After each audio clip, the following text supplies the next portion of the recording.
Women's Day with events across the country, many of which highlighted the huge problem of violence against women. In Paarl, in the Western Cape, President Cyril Ramaphosa announced that a National Gender Summit would be held on the 31st of August to deal with issues of gender-based violence. Ramaphosa gave the keynote address at the National Women's Day event.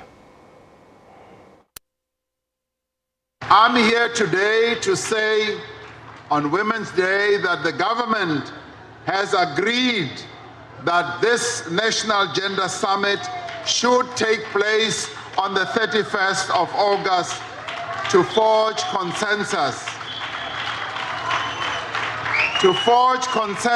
On appropriate approaches that should be taken on an urgent basis to deal with the crisis of gender-based violence, discrimination against women, and gender disparities.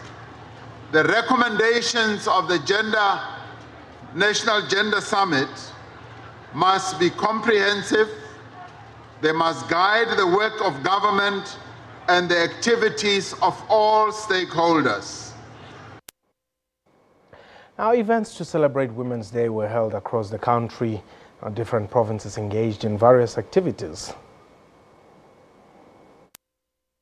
In KwaZulu-Natal, thousands attended the Women's Day celebrations in Camperdown near Pietermaritzburg, and a call on men to protect women. It is therefore a day to both commemorate the event of 1956, a march by the women, but to undertake new programs and to commit to deal with all patriarchal and femicide, as well as all issues that suppress women. Women have pleaded with government to ensure that they are protected. Police and society must come together to try and resolve the ongoing violation of women. And in Mpumalanga, the message to female inmates: there's life after prison. The event was part of the rehabilitation and integration program. I have been sentenced for 12 years. Since I have been in this prison, I have learned to control my anger and to be able to live with other people. I'm celebrating Women's Day because it changed me. I became a woman here in prison. When I was outside before prison, you never had time. You were always in a hurry. So prison changed me, and it taught me to slow down. In Limpopo at Tibani village, about 60 kilometers outside Polokwane, the police were urged to speed up their response times to domestic violence cases. We would want to urge them to instead allow the courts to deal with the adequacy of the evidence in the case. It must be the court, not the law enforcement officers, who decide as to whether there is a case or there is no case. There have also been calls for more resources to be dedicated to fight gender-based violence. Mzondi Lembej, SABC News. Now, for more info on this, we are now joined via Skype by Kempi Van Rooyen, clinical psychologist and chairperson of the Port Elizabeth Rape Crisis Center. Well, thank you very much for joining us, and welcome to the Globe. Perhaps just talk to us about some of the challenges from a psychological point of view that women, particularly in Africa or South Africa widely, are faced with. Thank you for the opportunity. I think one of the biggest problems in terms of the psychological experience is that, to a large degree, gender-based violence, intimate partner violence, rape, and those kinds of things is a silent phenomenon. So it means that a lot of women that are actually the victims of these kinds of things do not feel that they've got a right to actually speak about it. So with a lot of the acts, there's shame involved, but also to a large extent, our society, to greater or lesser degrees, actually condones violence against women, by not speaking about it. And I think that is one of the major experiences that women face that have gender-based violence. But now, with this year's theme really focusing, not necessarily a theme as such, but the focus has been very much on gender-based violence. Does such a decision by whether civil society, government, and or any other organizations, perhaps to put the focus on this particular aspect of violence, serve to advance maybe awareness or anything of that sort? I do think so. I mean, in terms of, if we take rape, for example, in South Africa, the best statistics that we have is that one in 13 women that are raped by a stranger will actually report it, and one in about 23 women whose partner has raped them will only report it. So there's in terms of highlighting this, it's an uncomfortable truth that our society doesn't want to face. But in different sectors of society, we see a lot of anger around these kinds of things, with student protests and shutdowns and those kinds of things.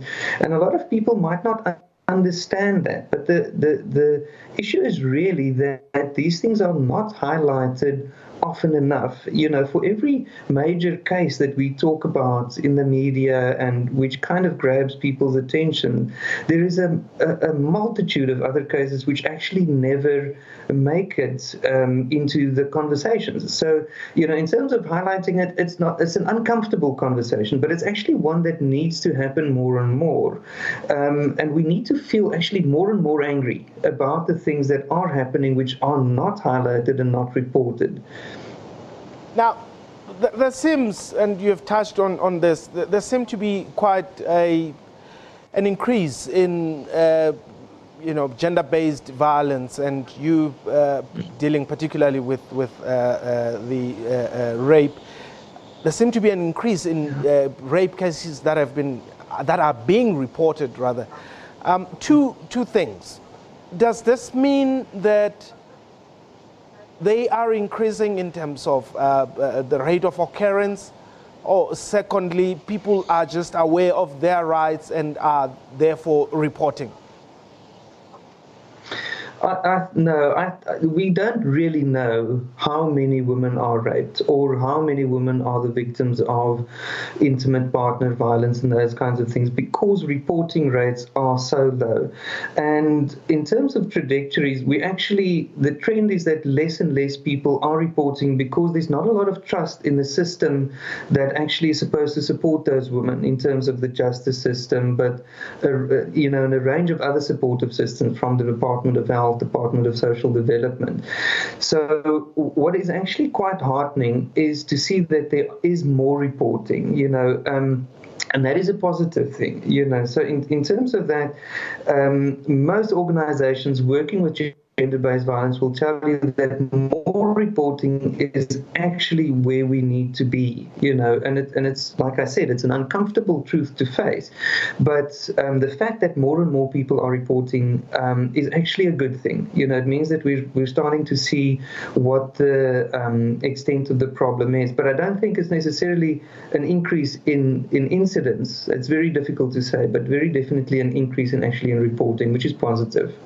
Well, as we wrap up, Kempi, perhaps what would be your message on this Women's Day as we go towards the end of the day? Well, I think there's a lot of things that could be said, but one of the things that have stuck with me is that, we've also treated women a lot of the time, and even our politicians treat women as if they are incapable, as if they need the protection of men. And that is actually a slap in the face of women. Women are perfectly capable of protecting themselves. What we need to do is to truly create equality in the terms of our culture, our politics, our religions, and those kinds of things. If those kinds of things are there, we wouldn't need this benevolent patriarchal idea that men need to protect women. Kempi van Rooyen, clinical psychologist and chairperson, of course, of the Port Elizabeth Rape Crisis Center, joining us there via Skype. We're going to take a quick break. When we return, we'll give you more news. Please don't go away.